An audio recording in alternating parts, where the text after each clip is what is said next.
राधे राधे दोस्तों, कैसे हैं आप सब। आशा करते हैं आप सब भी अच्छे होंगे। इधर कार्तिक अपने एग्ज़ाम की तैयारी कर रहा था और मैं भी आ गई थी किचन में।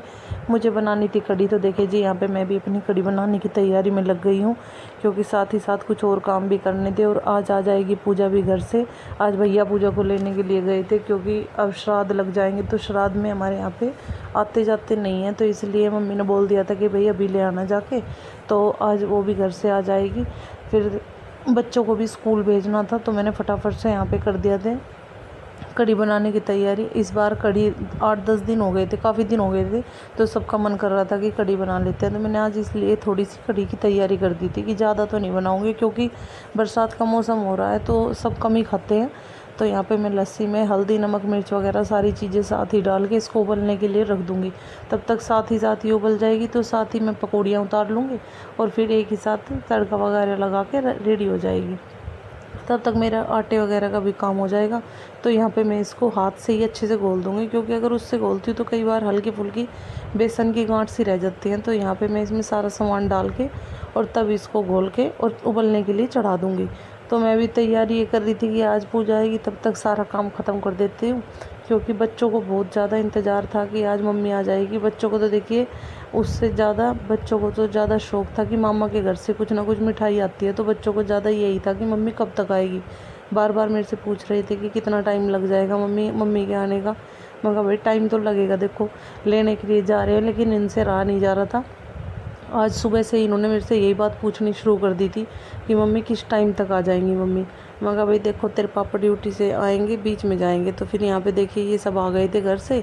तो यहाँ पे मैं लड्डू वगैरह निकाल रही थी भाजी वगैरह बंटवाने के लिए, कि हमारे यहाँ पे देखिए माई के साथ हैं तो भाजी वगैरह परिवार में पड़ोस में बंटती है। तो काफ़ी अच्छा मीठा लाई थी ये घर से, मावे के लड्डू थे, बेसन के थे और सांदा बना के रख रखा था। तो यहाँ पे मैं इनको बांटने के लिए निकाल रही थी अलग से, कि मगर मम्मी आएंगी तो मम्मी यहाँ पे दे आएगी अपने घरों में पर भाजी। तो मैंने इसलिए डोली में डाल दिया था सारा सामान, कि मम्मी को परेशानी नहीं होगी, एक साथ कर देती हूँ। तो बच्चे तो खुश थे कि बच्चों को तो भाई देखिए मिठाई मिल गई थी, और उनको ये था कि नानी अच्छे, सारे बच्चे ये कह रहे थे कि नानी ने काफ़ी अच्छी मिठाई बना रखी है, बहुत अच्छे लड्डू बना रखे थे मावे के भी और बेसन के भी। तो फिर हमारा आज कपड़े दिखाने का भी प्रोग्राम था। यहाँ पे पूजा अपने कपड़े संगवा रही थी, जो ये घर से लेके आई थी बैग वगैरह में से निकाल के। तो ये अलमारी वगैरह में लगा रही थी बच्चों के कपड़े। और आज हमने मौसीहर को भी बोल रखा था कि कपड़े देखने आना, तो इसलिए मैं भी नीचे आ गई थी पहले फटाफट से साफ़ सफाई के लिए। और इधर आदि और मम्मी दोनों डिस्कस कर रहे थे, दादी पोते आपस में बातें चल रही थी इनकी भी। तो फिर मैं ऊपर चली गई थी। यहाँ पे हर्ष भी पूजा के साथ घर से आया था, ये मेरा भतीजा है, ये यहाँ पे पढ़ रहा था, इसके भी एग्ज़ाम थे और हमारे बच्चे हो गए थे स्कूल जाने के लिए रेडी। तो हमारे बच्चे अभी स्कूल चले जाएंगे। और यहाँ पे मौसी और ये मेरी दोनों देवरानी है, ये कपड़े देखने के लिए आई थी। तो हम भी जाते हैं इनके घर पे, अगर कोई कहीं से आता है कपड़े वगैरह देखने के लिए, तो हम आपस में ऐसे आते जाते हैं। तो इसलिए ये कपड़े देखने के लिए हमने दिन में ही टाइम रख लिया था, क्योंकि बच्चे स्कूल चले जाते हैं तो ऐसा ही टाइम हमारा फ्री टाइम होता है। तो देखिए जी, दिन में थोड़ी बहुत देर आराम करके फिर मैं अपने शाम के काम में लग गई थी। ऋत्विक के लिए मुझे बनानी थी घिया की सब्ज़ी, ऋत्विक और पापा जी के लिए, क्योंकि इसके दाल वगैरह की सारी चीज़ों का परहेज चल रहा है, और पापा जी का भी दाल का परहेज है। तो मैंने इनके लिए थोड़ी सी घिया काट लिया था कि इनकी घिया की सब्ज़ी बना दूँगी, और सबके लिए घर में दाल बना दूँगी। तो फिर ये बोल रहा था मम्मी आज मुझे भूख लग रही है, क्योंकि इसका देखिए परहेज चल रहा है, तो इसको थोड़ी सी बाहर की चीज़ें वगैरह सब बंद कर रखी है डॉक्टर ने। इसको थोड़ी सी नमूनिया वाली दिक्कत है, तो इसकी सारी ही चीज़ें परहेज के हिसाब से चल रही हैं। तो मैंने इसके लिए सिंपल ही घिया, हरी मिर्च और टमाटर डाल के छोड़ दिया था, ज़्यादा कुछ नहीं डाला था, ऑयल भी हल्का ही डाला था। तो फिर मैं सोच रही थी पहले इसकी सब्ज़ी रेडी कर देती हूँ, तब तक इसकी सब्ज़ी बन जाएगी तो मेरा आटा भी लग जाएगा। बच्चे हैं, बच्चों से नहीं ज़्यादा देर तक भूख सहन होती है। हल्का फुल्का अगर बाहर का बिस्किट वगैरह भी खा लेता था तो बच्चे रुक जाते हैं, लेकिन अब इसको सभी चीज़ें बंद कर रखी हैं, तो इससे फिर इसलिए थोड़ा सा जल्दी खाने का वो हो जाता है।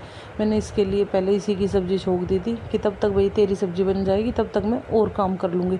फिर मैं इधर आटा वाटा लगा के, और ये मेरे को बोल रहा था मम्मी मुझे कुछ हल्का सा दे दो, तो मैं सोच रही थी कि इसको ओट्स बना के दे देती हूँ थोड़े से, क्योंकि ऐसी चीज़ खाने के बाद बच्चे को थोड़ा सा हो जाता है हाँ भाई कुछ हल्का फुल्का खा लिया, क्योंकि इसके चाय बिस्किट वगैरह सभी चीज़ें बंद है। तो मैंने सोचा कि तेरी सब्ज़ी बना के भाई तेरे को ओट्स बना के तब दूँगी आराम से, फिर तो आराम से थोड़ी सी देर तक रुक जाएगा। तो यहाँ पे मैंने इसके लिए हल्के से ओट्स बना दिए थे, जीरा हरी मिर्च वगैरह डाल के। कि भाई तू थोड़ी देर ये खा लेगा तो तेरे को थोड़ा सा सब्र सा आ जाता है बच्चे को, भाई कुछ हल्का फुल्का मिल गया तो।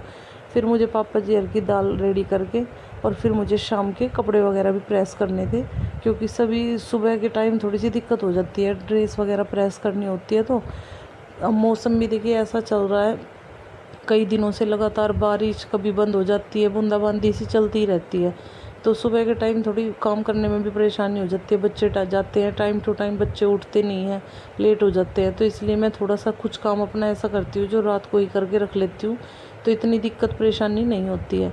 तो यहाँ पे मैं इसका ओट्स इसको दे दूँगी। बोल रहा था कि मम्मी ओट्स थोड़े मेरे टाइट बनाना, जैसे खिचड़ी होती है, मुझे ऐसे ही अच्छे